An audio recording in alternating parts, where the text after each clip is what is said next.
At a time when I was a player, there was this seek for perfection. We searched for the training session where no one dropped the ball, we didn't make an error. And I felt that search for perfection was what we should be doing. When I moved on from that and I took on a coaching role and working in a development program with Bath Academy, I started to realise the importance of making mistakes, the importance of failure. And this is an important factor on what do we want to achieve, within sport, what is its purpose. And if we're seeking perfection, what we're doing is we're not growing the athletes, we're not developing them any further. And that's something I think we need to be very careful of. I think when you're looking at your school programs, probably there's three aspects that you want to look at within sport, and this is probably where the independent sector has huge advantages. And the three areas are the time within that program. So, for an example, the school I'm at now, we have 2 hours on a Tuesday, 2 hours on a Thursday. For the A teams, there'll be an hour on a Friday, and then you've got fixtures on a Saturday. Plus, there's other time that the pupils will then find to run their own sessions. So you have an extended amount of time for sport. The other advantage, or the other thing you want to look at, is the facilities. The simple range of activities is going to be limited if you don't have courts, you don't have pitches, you don't have indoor space. So typically, the independent sector provide a significant amount of time to sport, and generally they will provide a good level of facility. For me, that shouldn't be the deciding factor, but they are important factors when you simply look at the balanced programs that these schools will provide. The important factor for me is the coaching. So this is the people involvement.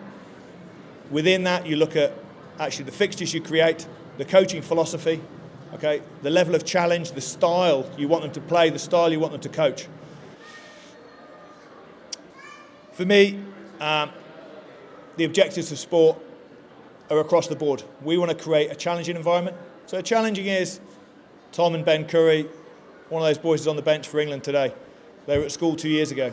A frightening result for lads playing in the Premiership in their first year out. One of them has been capped. So we want to make sure we can appeal to that elite end. But realistically, that's maybe 3% of our school population that will go on and play elite sport. The 97% is just as important. So for me, we want to create that challenging environment for them.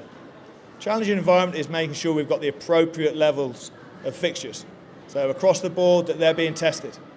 And also, the level of test we talk about is mental as well as physical. So there's a lot of talk on we want people to be resilient. So physical resilience is how you physically prepare them, how you do the warm-up, how they use the gym. That's their physical preparation. The mental resilience, there's a very simple solution to this. Mentally resilient people, they're just adaptable. So in the style of coaching we want to put to the pupils is making sure they're mentally tested. We stretch them mentally. So changing games, changing the constraints to a game to actually get the best out of them. If they find it too easy, becomes complacent. We need to stretch them. So actually that's the big task for us as coaches, making sure we're asking the appropriate questions. We're not there to give answers. We're there to pose problems. When they get comfortable, create another problem for them. And that's the kind of coaching philosophy we have at the school. And that way, one, we keep the sessions very interesting. They stay alert, they're interested, their minds are ticking over. But also, it means it's something that we can apply to every pupil. So I want strategic minds, I want clever thinkers. On the sports field and off the sports field. And the reality is there's probably the ceiling, the physical ceiling, just because of the genetics, there is going to be a ceiling on people's physical development. I think the ceiling for the mental development is a lot higher. And the expectation on that 97% is going to be greater. And I want them all tested and stretched. The challenge is for the coach to pitch it appropriately to make sure we keep pushing them. It doesn't become easy. And then for me, that's what we'll get. We'll get very adaptable pupils. They're my kind of biggest challenges. The reasons why, hopefully, every one of our pupils, they have a very balanced life.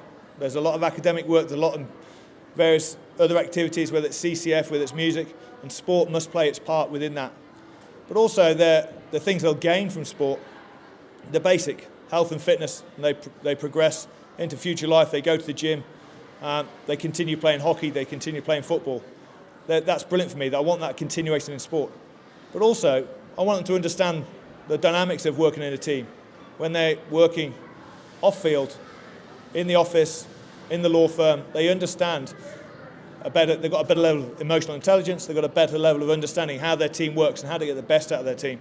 they're for me the kind of key aspects of sport that I think we can take into future life, and again will apply to all of our pupils.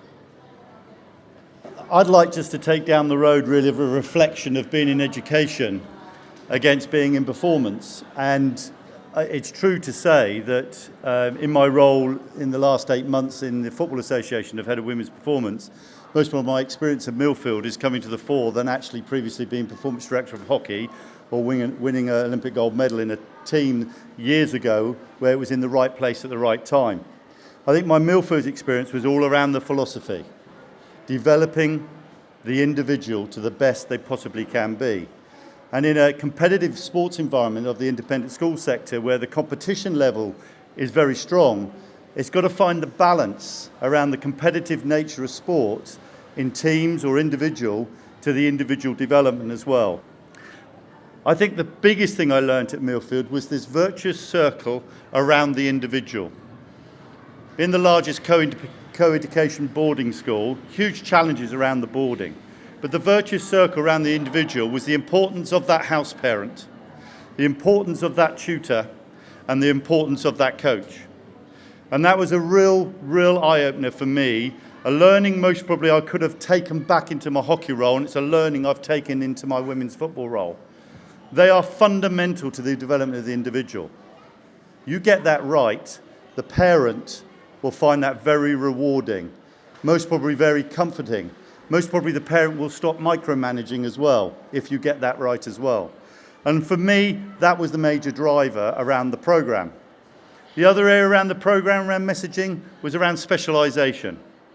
We all have talented boys and girls at the age 12 to 14 who are really good in one sport.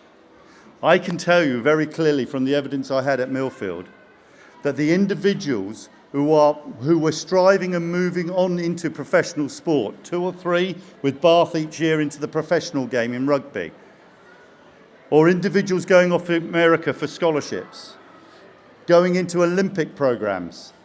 Those individuals were multi-sporters up to the age of 16, 17.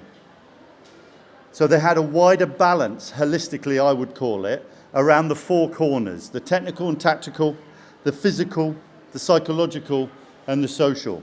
Sports science and medicine. It is going at such a significant rate in performance sport. So a lesson I learned in Millfield, I brought the birth around of the Millfield Institute of Sport, bringing to life the areas of athletic development, reactive and proactive physiotherapy, performance analysis. So if we were giving a young person feedback, it wasn't just anecdotal of how someone felt in a game, it was visual for them and giving the key points and statistical around it. Cognitive behaviour, not necessarily psychology, but cognitive behaviour, ensuring that we had the support for the individual. They were training well, but it wasn't going well into competition. They couldn't balance their sport with their academic. Another initiative we put in was talent transfer. One of the things I was finding at Millfield, talented individuals at year 9 getting to year 11, they were the top rugby player, they were the top netballer, came through year 11, all the things, they were hitting their head on the ceiling. We put an internal programme, talent transfer in, giving them the opportunities of other sports, and having a suite of 28 was really important. We ran that programme internally, we integrated it into a national programme, and if you don't mind, I'd just like to say the cherry on my cake for me is a lady called Millie Tanner, and Millie Tanner, Lauren Bell. Millie Tanner, a regional level swimmer. Lauren Bell, a regional level sprinter and netballer, who are now full-time on the GB Olympic cycling programme. So the sector provides such a fundamental base for performance sport in this country and should be credited and awarded accordingly. And those are the lessons that I've really learned around what is delivering. And then just returning to the last point that Danny talked about was around facilities and coaching. One of the areas I also was heavily involved in was educating the coach to working education. So we had a number of coaches who've been in performance sport are coming to education and to get their self-awareness around their behaviours within the academic environment.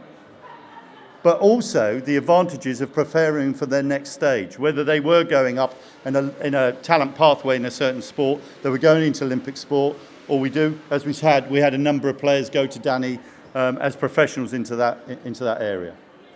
So hopefully that gives you an insight of being in performance and in education. And for me, that experience in Millfield has really influenced where my direction is going now. And a bit of self-interest with this last comment. In my opinion, the untapped area, and it's not biased to football, the untapped area of female team sports in the independent sector is huge. Don't underestimate it. In my time, I set up the football programme, I set up the rugby sevens programme that we had, and the cricket programme is now in excess of 100 girls starting from about 6 or 7 in a 3-4 year time. It's a huge potential area, and the independent sector can play a massive role in that whole development of female team sports. Thank you.